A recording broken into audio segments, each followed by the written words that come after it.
our show.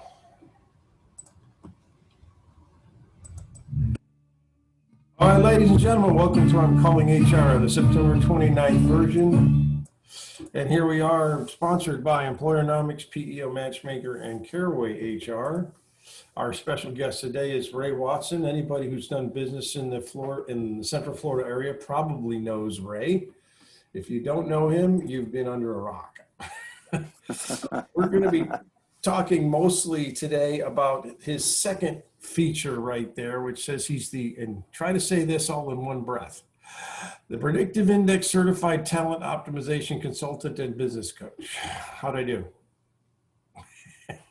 Did I get it all? You did a good job there. And for those of you watching the video, you can always back this up and watch the rest, but please notice Ray's contact information and his email down here if you'd like to get a hold of him.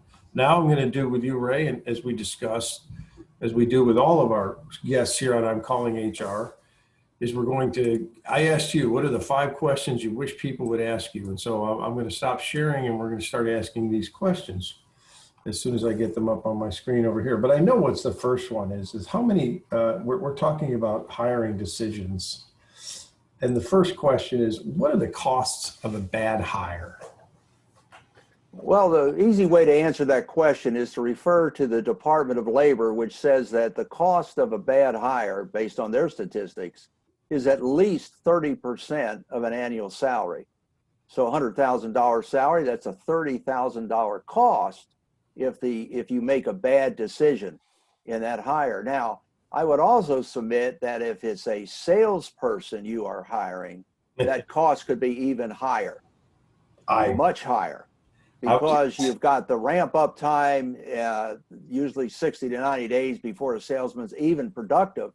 And then if they fail, you not only lost that time, but you lost the opportunity that they did not take care of, or maybe customers they may have turned off.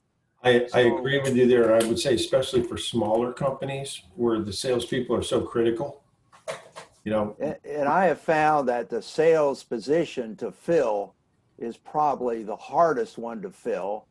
I've heard statistics anywhere from 1 to 12 work out. 1 out of 12. 1 out of 12 end up being truly successful.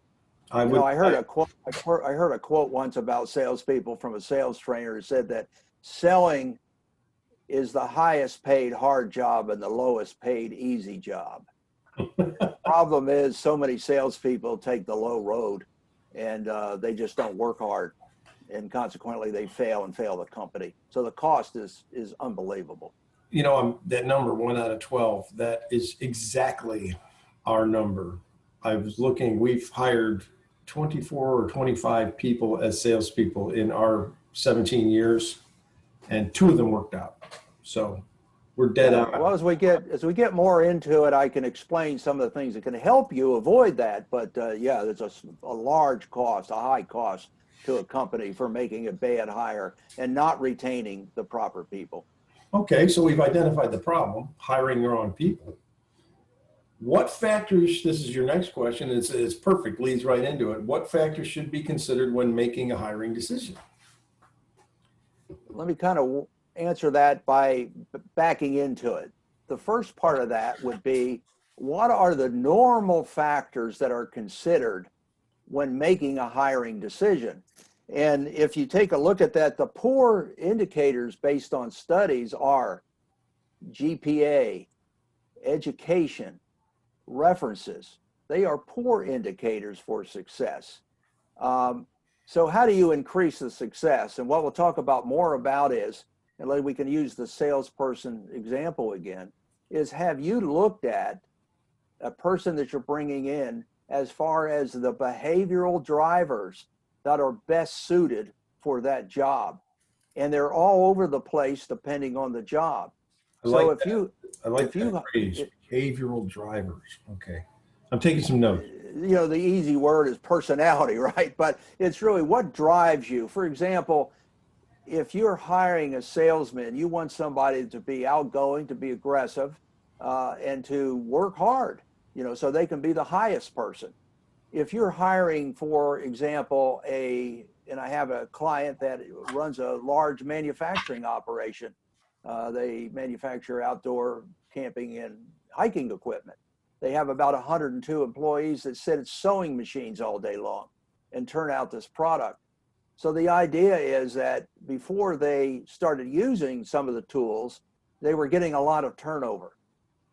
Once we defined the profile of that job, which was not outgoing, wanting to work in a steady environment, follow a procedure, and not being totally aggressive, that the turnover slowed down, and we looked at candidates that didn't meet that profile, and now they fit in. Somebody that wants to come to work, sit at a sewing machine, do repetitive work. You try to put a sales profile in that job, they wouldn't last. You try to put that profile in a sales, it won't work either. So the profile of an accountant, for example, you would look at somebody that's totally different than the sales profile. So what are the two things you can do? There's many tools out there. The one I use is the Predictive Index, but to assess those behavior drivers. And secondly, to assess cognitive skills, meaning how is their ability to learn and get on board with your organization? What is their math capability? What is their verbal acuity and understanding? And what is their spatial drivers? In other words, how can they relate one thing to another? If you put those together, again, statistics have shown that you can increase your hiring potential as well as your retention by as much as 58%. 58. Well, so we go from 1 out of 12. Well, by 58%, you mean getting up to a 58% success rate? Yeah, in other words, well, let's say that you're hiring 10 people and one of them is successful. So if we improve that, you would hire 5 people and one of them would, in other words, you would cut in half your failure rate, or your success in putting the right person in the right seat for that hire, matched to a job profile and cognitive skill, has a 58% probability of success over somebody that would have less than that. So putting that in our example, that would mean if you hire 12, 7 of them would work out. Yes. Yeah, that's a lot better. Yeah, it's much better. And then you go back to the cost of all those bad hires, so you can see where that leads you. Okay, you mentioned behavioral drivers, communication techniques, cognitive techniques, and how people put things together. I assume that leads into this next question, because it isn't always about communication, right? It always is. How can employers determine the best way to communicate with their employees? Well, I think we can say that most problems occur through failure to communicate, and most relationships thrive when you communicate well. Mm-hmm. I always refer to the old movie with Paul Newman called Cool Hand Luke. Remember the classic line in there with the warden, and for those of you who may not have seen it, Paul Newman was this unruly convict on a road gang in Georgia, and he was always getting in trouble. And the warden one day said, "What we have here is a failure to communicate." Is that where that's from? That's where it's from. I thought it was from some German, Americans versus the Germans Battle of Bulge or something like that. Yeah, no, that was nuts. That was the response to the German commander from General McAllen. Nuts. I'm a fan of Cool Hand Luke. I don't, but I have different favorite scenes in that one. There are some great scenes in that, but that line applies to what we're talking about. Is we have a failure to communicate. In an organization, in any situation, we typically see people through the vision of the prism of our own eyes. In other words, we say, "I do that. Why does that person do that?" When in fact, everybody has a different way of communicating and wishes to be communicated. Part of the biggest reason that people leave companies is not because of the company, it's because of who they work for or the team that is around them. Yeah, I agree with that. And their inability to communicate. So one of the tools that we can use in this is, once we understand what your behavior drivers are, is how you are able to communicate or wish to communicate to. And I could share something on the screen that might point that out. And we did a little thing before that's with John and I and another individual that was on a previous video. So let me try to call that up. Jeff was here 2 weeks ago, and that was kind of neat that the three of us have done this predictive assessment tool. So this ought to be interesting. Okay, well, I don't want to get into explaining what all these diagrams mean, but I do want to show the three of us and how we might look at how we communicate as a team. So if you look here, and let's take communication, and we can see there's only 2 dots here because I fall underneath John. Oh, you and I are the same place. Okay. You and I are in the same place as far as how we prefer to be communicate, and thusly how we would like to be communicated to. So you notice that both of us are fast talking. We want to be more of a telling, more of assertive. And then we have other aspects here of how people like to communicate. So it's important that we all understand. So if we're sitting in a leadership team meeting and we have 3 or 4 people around the table and we're trying to solve a problem and we have different ways of communicating, we want to be respectful of each other, but we can't be respectful and receptive of the communication if we don't understand how it is you are to communicate.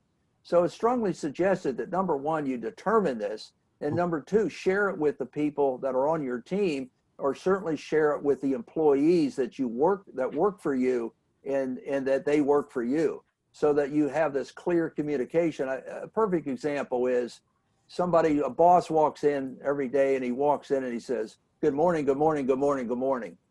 And then you might talk to these individuals and 3 out of the 4 are good with that. But a 4th person feels that they're not being respected. There's not a concern shown for them.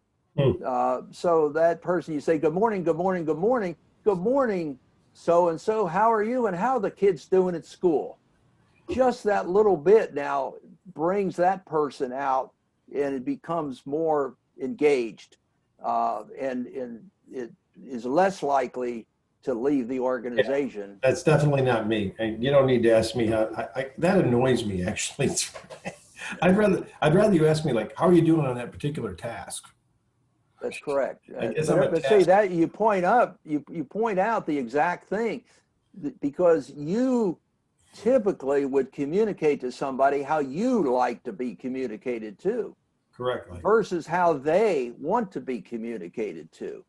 And that's why it's important to kind of get this out and understand it and how people make decisions. And again, we can spend time going through all this. I think the thing that points out here is we're all different. And if we don't understand the differences in how we like to be communicated to and how we communicate, then that communication is not clear and crisp.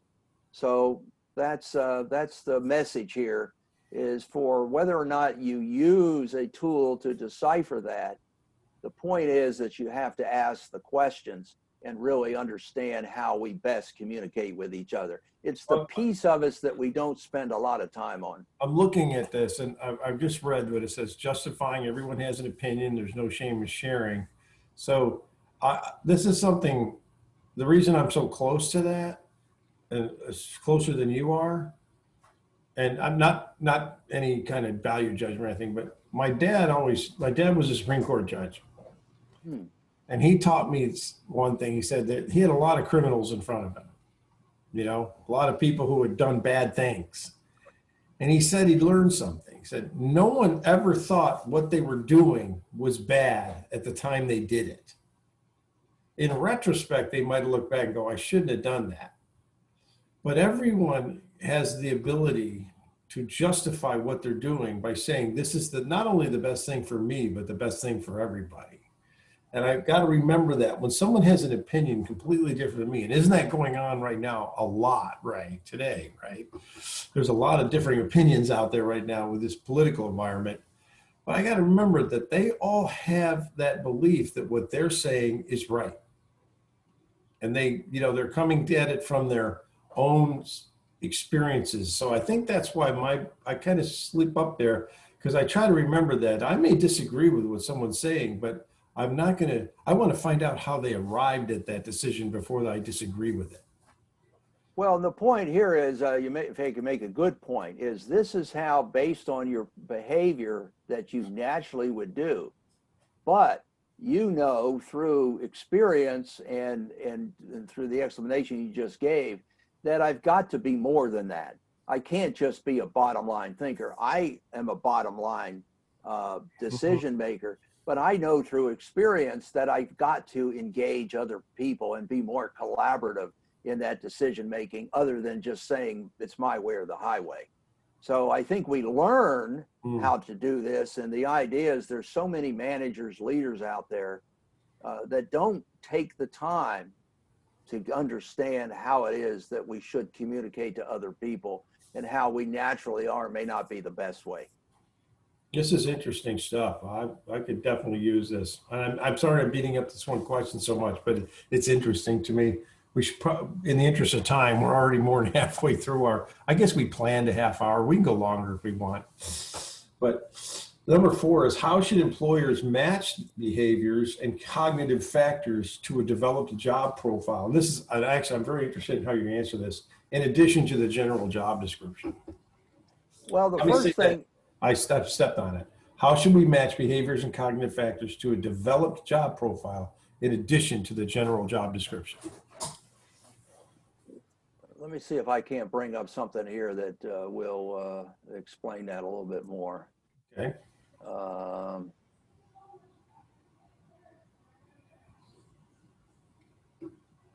That's an interesting job description. Embryologist. Yeah, that happened to be, I think Jeff, you and I and Jeff talked about that at a previous discussion, but this is basically a lab technician type of job. Okay. And so what we do is, let me back up a minute. Typically, a job description merely talks about the functional activities that are to be performed in that job. It doesn't take into account the behavior and cognitive ability of that job. So it may take in, that's where you might look at education and experience, because you're not going to hire somebody to be a lab technician if they haven't had some training and experience. I see. But the point is how do they, from a behavioral standpoint, fit into that? So if we look at this particular person, and again, within the predictive index, we have 17 different general categories, and put people in these categories with kind of, the general, the county where they reside versus the address within the county. So if we look at this, of the 17, somebody to fit this lab technician could be the specialist, a highly precise worker, a scholar is an accurate, reserved, imaginative person. A guardian is unselfish and approachable with a preference for detailed, skill-based work. They will be serious, diligent, reserved. They will need an understanding of rules and regulations, specific knowledge of the job, freedom from risk and error. And then we have a very defined definition of what that person is and what the characteristic of that person is. Now and then we can also show that we've got a cognitive target. Now, what's this based on? PI does thousands and thousands of these things, and they have a collective database that then would kind of look at people in this job category would fall into. You can get up to 450 in this test. Actually, it's 500. It's 1 to 50 questions. And it says that somebody should be at least at 250 score on cognitive. And this is the profile in terms of they can be in a range between kind of a situational to be more independent, from a reserve to be more sociable, to be, again, certainly steady and precise in their work.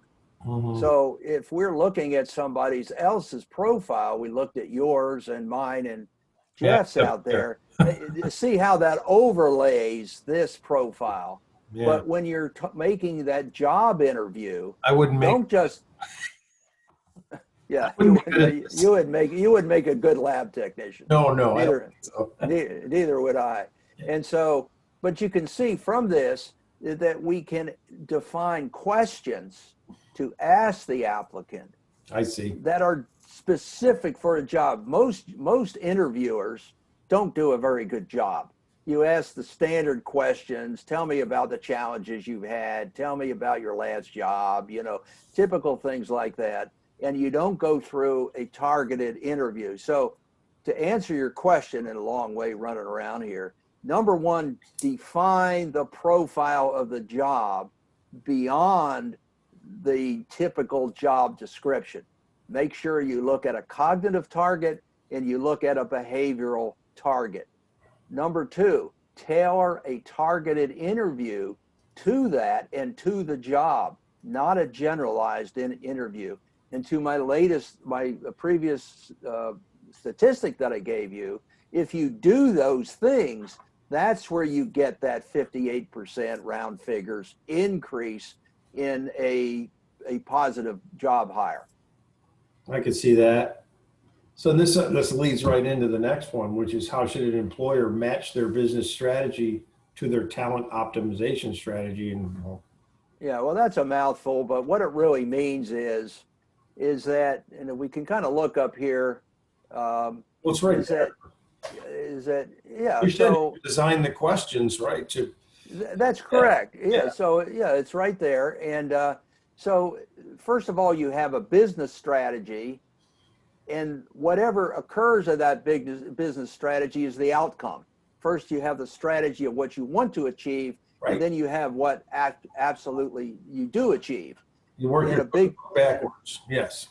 And so instead of just doing your typical business plan that says, okay, we're going to do this and this and this, and this is what we're going to do, and here's our EBITDA, and here's our this or that, what revenue, however you do it, are you designing that your talent, that's where the word talent optimization comes, so that you're designing the jobs appropriately, you're hiring properly, and they call like inspiring people. Gallup survey, which they do about every couple years, shows that only about 30% of all employees are engaged, meaning that they care about the job. They're there for a paycheck and nothing else. I mean, so you want engaged employees versus everybody else that, again, that is shows up for work, they do a good job, but are they want to people versus have to people? And if you have want to people in your positions with great leaders, inspired leaders that align themselves with where you want to go and the vision you want to take, then you can achieve better results than just doing it the old way, which is setting a business plan. This is what you want, and kind of muddling through the hiring, inspiring, and maintaining and retaining process, the better communication, all the things we just talked about. That will align yourself with your business strategy and your optimization strategy, or you even call it just your HR strategy. Yeah. How are you really spending time with the people and communicating with the people and reaching their needs?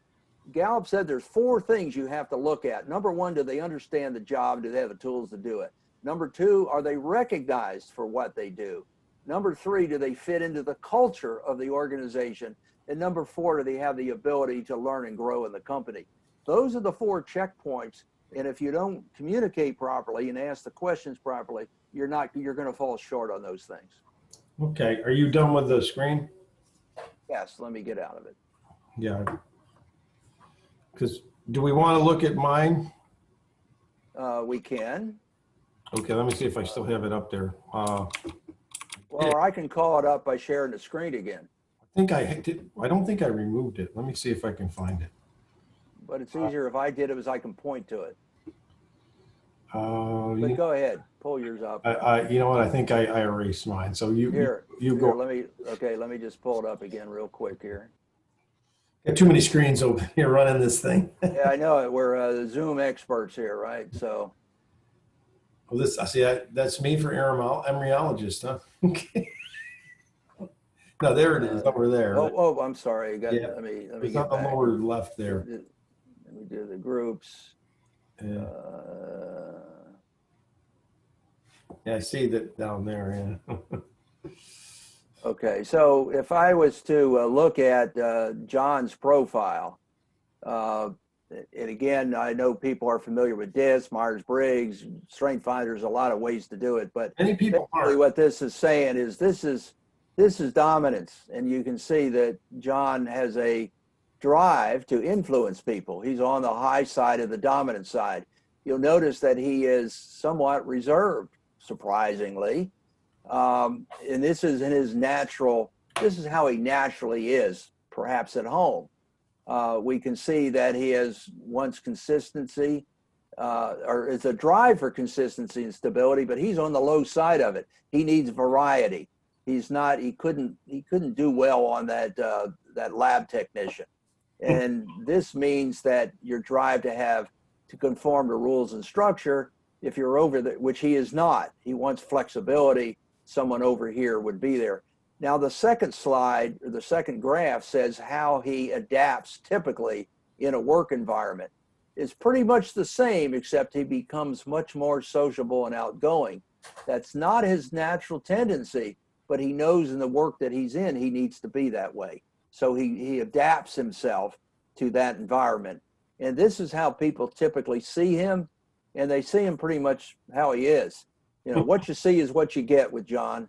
And then he makes decisions on a more objective basis versus a subjective basis. I'm sorry, I had a phone ring here. Um, so so that's John, and you can see that you can reverse these. So John does well at being with people. He's in the people business, and he's particularly here. His profile fits the people business. His profile does not fit being an accountant, because an accountant, you would flip this. You would have a low A, low B, high C, high D. I see. So that's how you look. And then we also, there's a whole number of, so a personal snapshot, we can look at that, you know, you're extremely independent, you're moderately informal, you're tolerant of uncertainty, you're restless, you're a pretty matter-of-fact guy, although you're analytical, you're comfortable with risk, you're proactive. So those are some quick hits on John. Go back to the graph for a second, because this is what really fascinates me. Just back up one page. Yeah, let me back up here. Yeah. What fascinates me about that graph is that it's you got to go up a little bit. It's dead on that. It's what I really see that it's graphs there is how I adapt. Is how I really am at the top one, and how I act when I'm in the workplace. Correct. As you can see, how I change, how I adapt. Because you're right.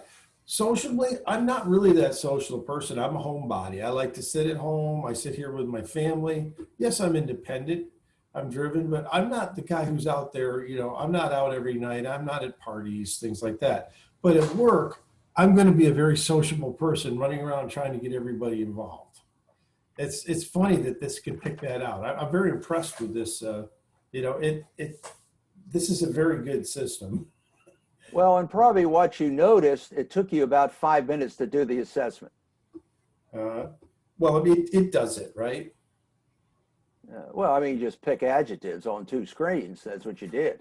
And Okay. you get all this stuff. So it's pretty, there's a lot of science behind it. We've got Predictive Index has a team of social scientists that work on this all the time and are constantly refining how it works. So I've done 1,000 of these, maybe more. I've run into 2 people that said it's not me. That's funny that those C's and D's are all the way to the left, pretty much. So you want variety, and don't pin you down. Yep. Okay. Well, okay. Thanks for putting that back up. Let's go back to just talking. So you can stop sharing if you want. So that was really good. So is that everything you wanted to cover today was a predictive index? And we can always have you back to talk about CEO Nexus or something like that. I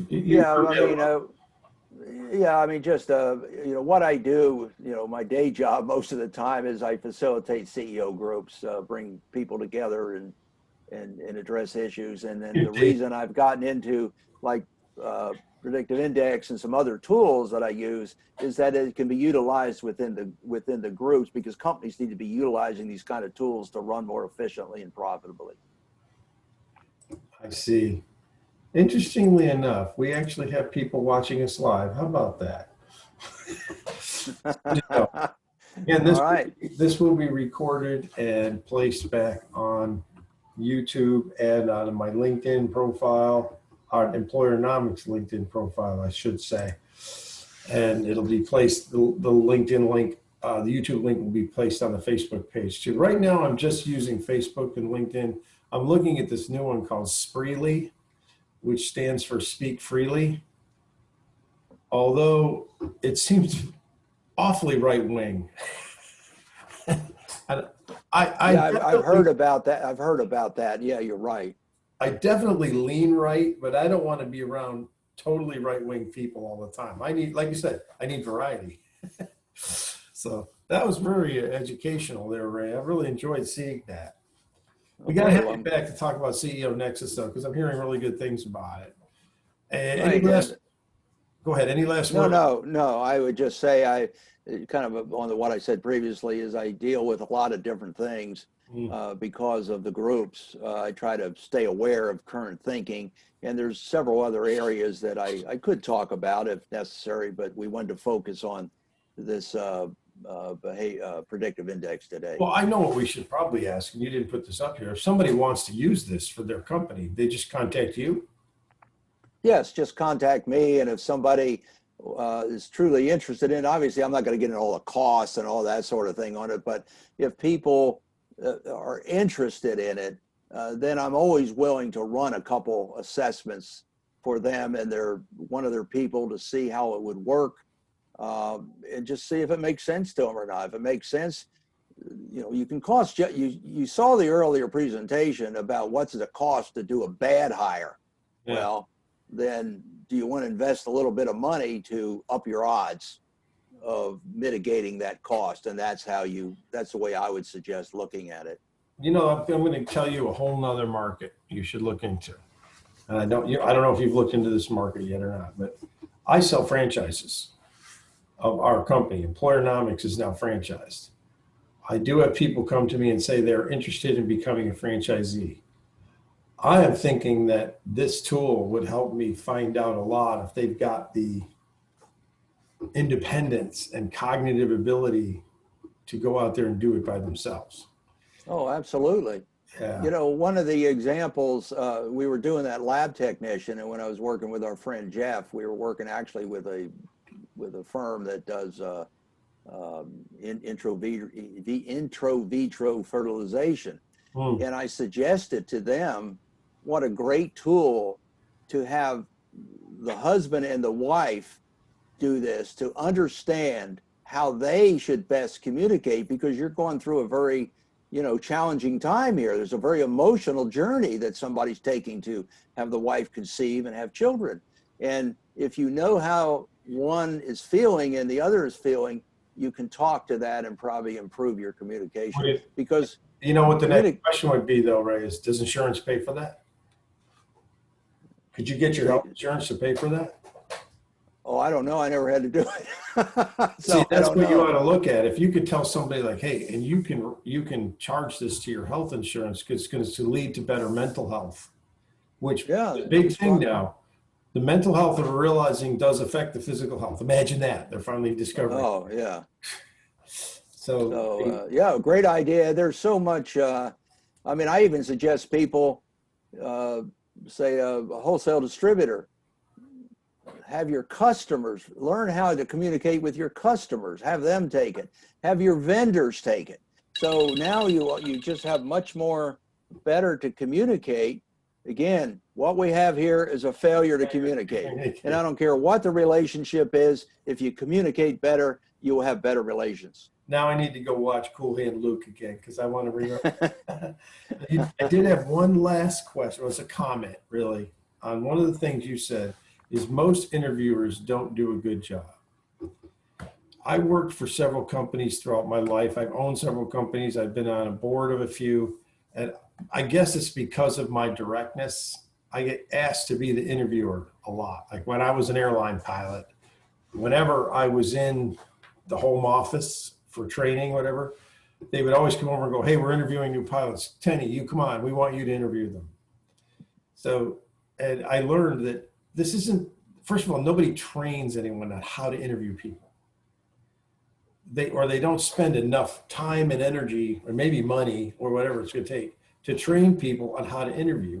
I'll give you an example. The first time I was asked to train for a new hire class at an airline, I'm not going to mention the name, but I sat down with another pilot, and he and I kind of had a little strategy we were going to do. As we're going to do this, do this, do this, do this, and we interviewed. It was a half-hour interview, and we did 18 people. So we were there 9 hours with an hour off for lunch. Okay, we interviewed 18 guys. At the end of the 18, I knew there was 3 that I wanted to hire right away. Like these 3 guys, I want 3, and one was 2 guys, 1 girl. Okay, and there were 5 who I say, no way, I don't ever want to be in a cockpit with those guys. Okay, as far as the 10 in the middle, I didn't even remember who they were. I mean, and then but this is what I went in. I went into to the HR director's office, and I was going to say, hire these 3, and she said, all right, give me the top 12. 12. Oh, I wish I'd known that before. Because now we were going through just looking at resumes, trying to remember who was this one, who was this one. There are 9 people that got an offer that day that I don't know whether they should have or not, because we couldn't really remember their interview. So there definitely needs to be a more structured interview method system. And I see this PI as a big part of it. Yeah, well, here's another tidbit of information that you triggered a thought when you were talking about the number of people that you were interviewing. If somebody is hiring a lot of people and you have defined the profile of the people that you should be talking to, and let's say you're using Monster or any of the other ways you look at people today, is that you can put in your job posting a link to this and ask people to take the PI before you even look at them. So if they don't meet that job profile and their alignment, you don't even have to waste time talking to them. There's also, you could probably apply this right to their LinkedIn profile. Isn't there a way you can do that now? You can send somebody's LinkedIn profile through a personality tool. Well, I don't know how to do that and get your grid out of it. But here's another point. Again, you're triggering thoughts. This is the only system that I know of that the EEOC, the government agencies do not stand behind anything. But if you make a hiring decision, meaning not to hire somebody based on the profile, and they file a discrimination lawsuit, the EEOC will look very harshly at that because it's so predictive of the profile that needs to fit into a job. So in other words, they won't look harshly at it. They will not look harshly at a lawsuit that said I was discriminated against, and you said, well, I did a predictive index. Here's the profile for the job. Here's their profile. It does not match. So in my line of work, that's very important to know. So I can tell my clients, if you use this and you refuse to hire someone based on their PI score, well, you're a little safer than if you. You're safer. I mean, anybody can sue anybody for anything, but you are safer. What I always tell them to do is just send a letter saying, the competition was exceptionally tough for this particular position, and we're not able to offer you a position at this time, but you may apply for rehire at such and such a date. Right. Because you definitely don't want to say something like we didn't hire you because we're afraid you're not going to show up to work. Because while that seems like a valid reason. Yeah, we live in a litigious society, right? Yeah, so you got to be careful. Well, I think that about wraps it up unless you want to throw anything in. I'm sorry I stole your thunder with the story there, but that's my. No, fine. I think we covered the bases, and hopefully was to impart some knowledge to whoever wants to tune in on this, to maybe understand there's some other approaches and ways to look at your not only hiring, but communication ability to employees and whoever else in your circle. Definitely. And of course, folks, thanks for tuning in to I'm Calling HR. By the way, if you want to know more about us, please contact us at info@employernomics.com. We also have a website contact form you can call. That number is monitored. I'm not going to say it's always answered, but it's monitored. And if you'd like to be a guest or you want to send us questions, interesting topics, by all means, please do so. Ray, thank you for joining us this week. I'm sure we're going to have you back, in a month or two. How's that sound? Sounds good. Always love to impart some knowledge if I can. All right, great. Thanks, folks. We'll see you soon.